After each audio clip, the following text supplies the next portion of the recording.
Estamos de volta com o programa Saber Direito Debate, hoje conversando com o professor Daniel Miziara, que ao longo desta semana ministrou as aulas aqui no Saber Direito, aulas interdição e deficiência intelectual. Professor, sobre o curador neste caso agora, o juiz determina, a própria pessoa ela pode pedir a quem ou rejeitar também alguém que seja a indicação? Os códigos civil e de processo civil indicam as pessoas que estariam legitimadas ao aparelhamento da ação de interdição e, por conseguinte, assumirem a condição de curador. Depois de inúmeros casos que nós já tivemos a oportunidade de lidar, nós entendemos que o rol dos legitimados é muito maior do que se possa ter pensado na lei. Normalmente, para casos como os nossos, o curador passa a ser o pai ou a mãe, que são os autores da ação. Eles requerem ao juiz que se declare regularmente a incapacidade que os nomeie na condição de curador.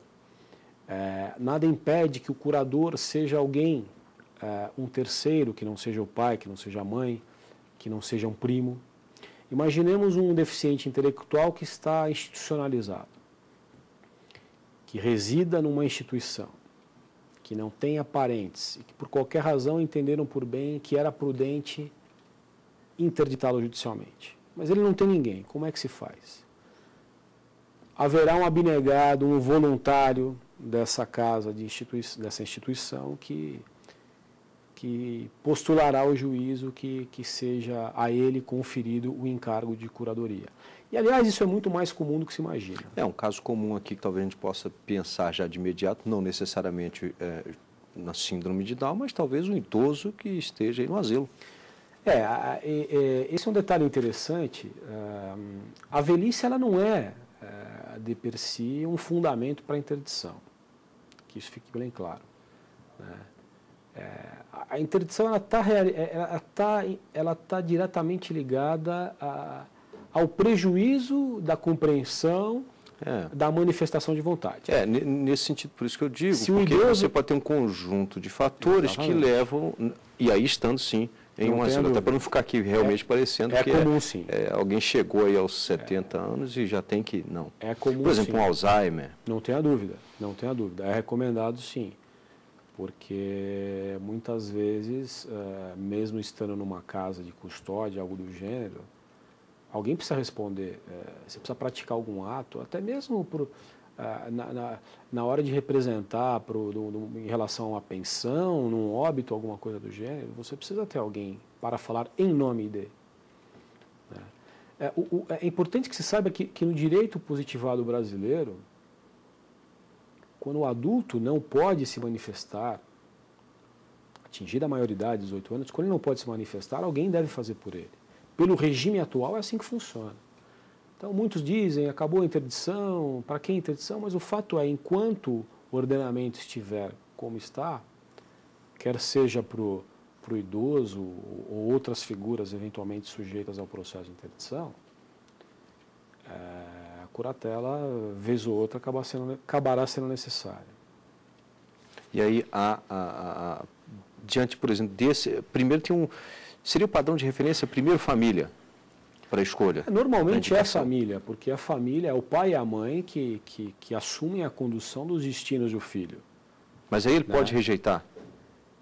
O filho?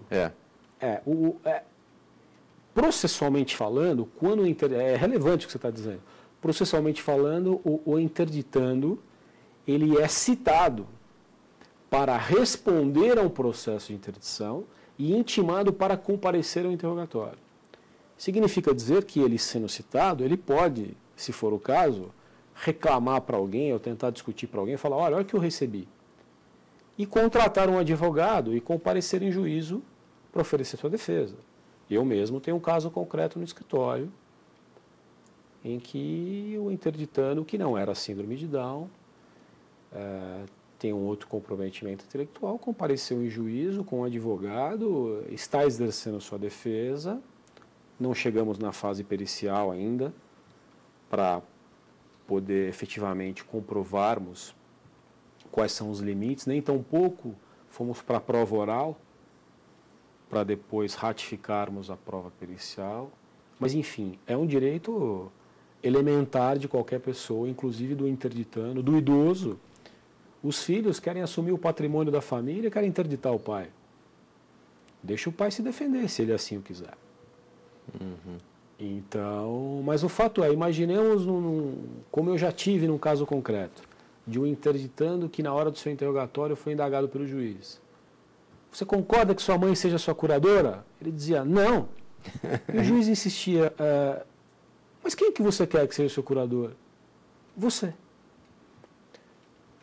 O juiz ficou um pouco emocionado, um pouco desconcertado, encerrou o interrogatório e manteve a mãe como curadora, porque ele percebeu naturalmente que a manifestação de vontade daquele jovem, ela não gozava de absoluta perfeição, vamos assim dizer. E no final ainda tomou um beijo na testa. Para os que estavam lá realmente foi emocionante. E certamente a vida desse experiente juiz, que hoje ascendeu ao tribunal, hoje é um desembargador em São Paulo, ela foi modificada nesse dia. Eu tenho dúvida, não tenho dúvida disso. É. Bom, claro, o juiz ele não se negou a ser. Ele apenas avaliou as circunstâncias e percebeu que a mãe, sim, poderia, porque ela estava fazendo todo digamos assim, detinha todos os cuidados. Mas apenas naquela situação é que houve uma pequena alteração que ela não iria evoluir depois. Mas, por exemplo, não necessariamente no caso específico do juiz, mas alguém poderia dizer, olha, não, eu não quero, não vou e não posso. Sim, pode. Ninguém está obrigado a assumir esse encargo, né? Há casos em que... eu mesmo tenho um caso particular em que a curadora, que é uma irmã, o juiz acaba impondo a ela tamanha responsabilidade, ela responde com patrimônio pessoal, quando a irmã curatelada tem enorme quantidade de valores depositados judicialmente. Mas a morosidade da máquina judiciária, em termos de movimentação desse dinheiro, acaba tornando a situação insustentável. O juiz confere a ela a obrigatoriedade de custeio de advogado, de uma série de coisas que torna inviável. Então chega num determinado momento que o curador fala, então, olha, nomeia outro, porque eu não quero, está me causando um inconveniente. Então, em resumo, a pessoa pode abdicar desse encargo, ela não está obrigada. Mas quando é mãe ou pai, por exemplo? Mesmo a mãe ou pai, a questão, você imagine juiz, na condição de juiz, você vai impor o encargo a alguém que não quer assumir? De que forma que ele vai desempenhar esse papel, que é o mais importante nesse procedimento todo? A pessoa tem que estar, sim, disposta, porque senão o resultado poderá ser perigoso. Então, se o pai rejeitar, se a mãe rejeitar, se não tiver um parente próximo que possa assumir essa responsabilidade, se não tiver alguém, um profissional ligado aonde essa pessoa tem assistência, que o juiz então nomeie um curador dativo. Alguém para funcionar e talvez até em alguns casos sendo remunerado por exercer esse mistério. O que não pode é não haver a figura do curador. É porque nesse caso, professor, parece até que a pergunta, de certa forma, é claro, óbvia a resposta de que ninguém é obrigado, mas se a gente entrar no mérito de que a pessoa o pai, a mãe principalmente, tem a responsabilidade daquele incapaz num primeiro momento, depois, no caso, ela não poderia ser punida de alguma forma? Sim. Olha, tudo bem, você não vai, mas você é pai, mãe, vai sim ter uma responsabilidade aqui nisso. Isso é importante. O curador ele tem uma responsabilidade pelos atos que ele pratica em nome do curatelado ou ao assistir o curatelado. E não estou dizendo só em termos patrimoniais, não. A qualidade de vida, ele está sendo bem tratado, está se alimentando bem, educação, está bem arrumado, está na escola que deveria estar, não está. Existe um procedimento de remoção de curatela que pode ser aforado a qualquer momento pelo advogado ou pelo próprio promotor de justiça, desde que provocado, de forma a tentar destituir do encargo alguém que não está se comportando como deveria. Uhum. É mais ou menos isso. Tá. Professor Daniel, eu tive aqui com uma nota de uma sessão solene realizada na Câmara Federal para homenagear o Dia Internacional da Síndrome de Down. E aí a deputada Rosinha da DELAF, ela pegou e disse, ela criticou a interdição de direitos civis de pessoas a síndrome. E ela afirmou, e eu gostaria de comentar do senhor, ela afirmou que, por exemplo, a Polícia Federal se recusa a entregar passaportes às pessoas com Down, mesmo sendo maiores de 18 anos, que estudam, trabalham e têm renda. Então, primeiro vamos falar um pouquinho da crítica dela em relação à interdição. Eu não a conheço, evidentemente respeito e defendo a possibilidade dela ser contra a utilização do procedimento. Importante seria saber quais são os fundamentos que ela tem em relação à não utilização do Instituto. Francamente, ainda ninguém me convenceu quanto à não utilização da interdição. A interdição, ao nosso olhar da PAI de São Paulo, é uma medida de garantia de direitos.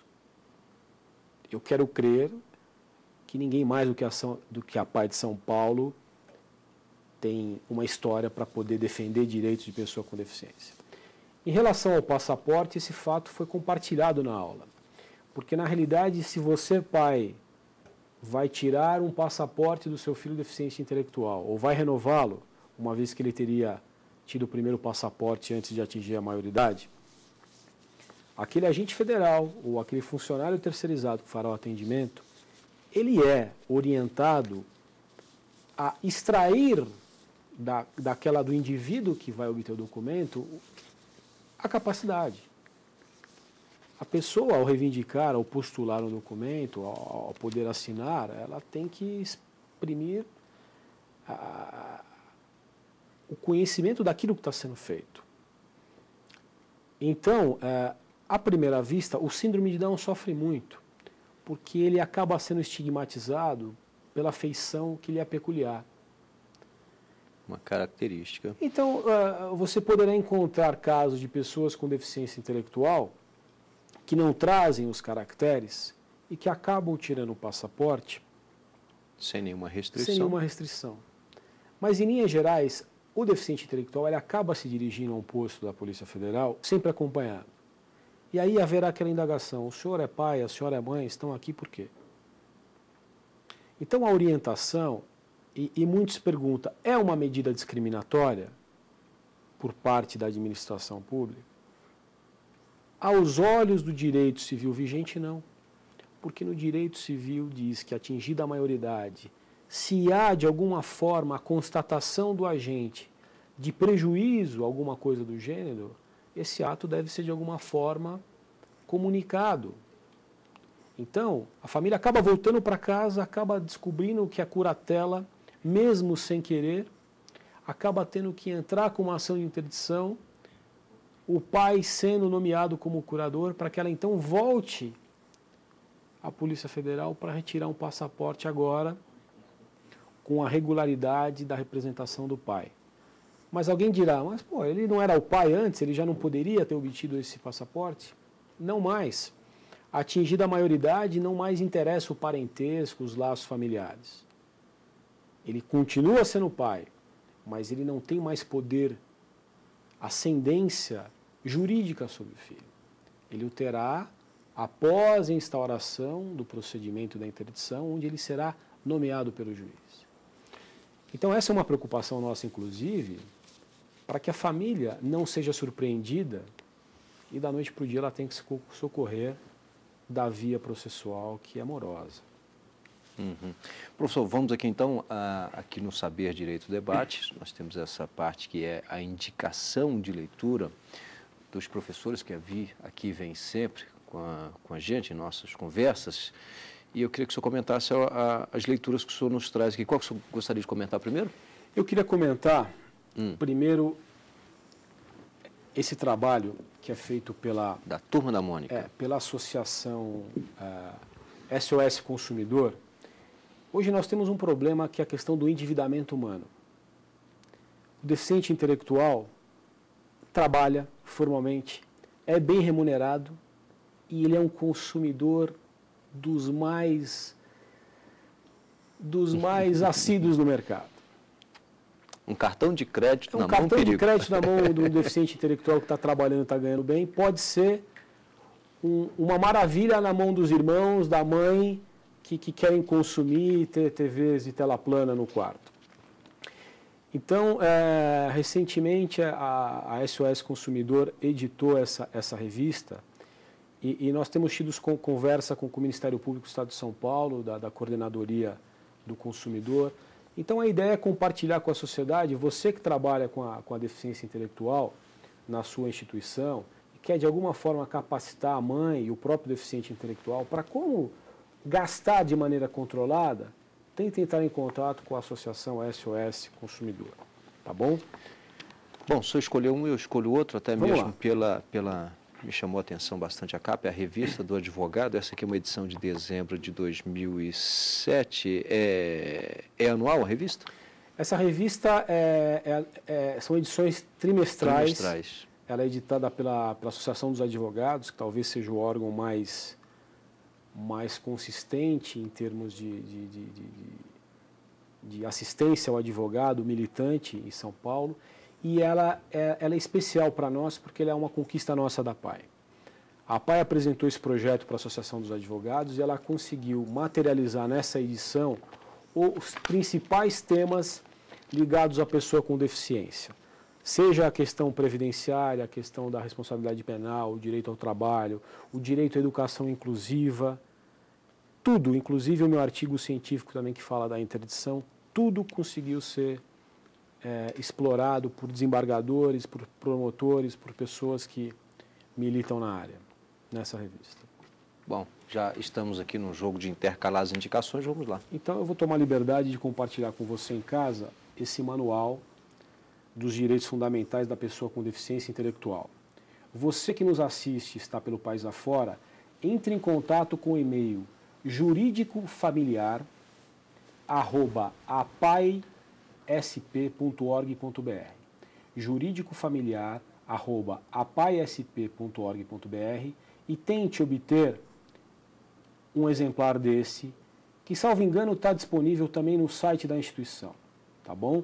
Aqui você traz recomendações, inúmeras questões de como lidar para efeito de obtenção e concretização dos principais direitos da pessoa com deficiência. Direitos das pessoas com deficiência, garantia de igualdade na diversidade. Essa é uma obra da Procuradora da República, Eugênia Fávero, e eu acabei trazendo ela porque ela é muito didática, principalmente para o pai, para a mãe. É um livro feito na base de perguntas e respostas, com linguajar muito acessível, e trata de enfrentar também as principais questões do cotidiano. É uma literatura recomendada também, das melhores. Uhum.